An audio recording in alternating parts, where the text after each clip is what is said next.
Setti 1.6 keldi. Ishqibozlari ko'p. Hozir mana shu mashinalarni ham bozor chaqqon bo'lib qoldi. 8000, 7,5 ming ko'pchilik qo'yyapti bu. 2013-yilda avtomat korobkani. Menga yoqqan taraf shumkalar qilib qo'yilgan ekan. 4 ta balon taqilgan ekan. Plus yaxshi mana konzens chexoli taqib qo'yilgan. O'rtalari barxitning. Yosh katta odam haydagan, ishonchli mashina ekan. 196 ming yurgan. O'zim yaqin o'rtog'im odasi boshida olganda haydagan edi. Shu payt 8 mingdan oshuvga sotiluvdi. Gazi yo'q, benzinda yurgan, tayyor. Bunaqa xarajatlari yo'q, olasizlar, minasizlar.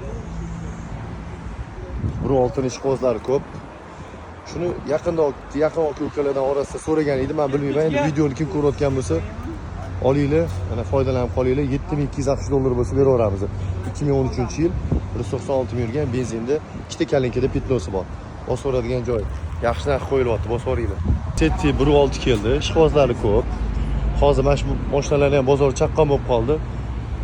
8000, 7,5 ming ko'pchilik qo'yyapti bu. 2013-yilda avtomat korobkani. Menga yoqqan taraf shumkalar qilib qo'yilgan ekan. 4 ta balon taqilgan ekan. Plus yaxshi mana konzens chexoli taqib qo'yilgan. O'rtalari barxitning. Yosh katta odam haydagan, ishonchli mashina ekan. 196 ming yurgan. O'zim yaqin o'rtog'im odasi boshida olganda haydagan edi. Shu payt 8 mingdan oshuvga sotiluvdi. Gazi yo'q, benzinda yurgan, tayyor. Bunaqa xarajatlari yo'q, olasizlar, minasizlar. 1.6 ishqibozlari ko'p.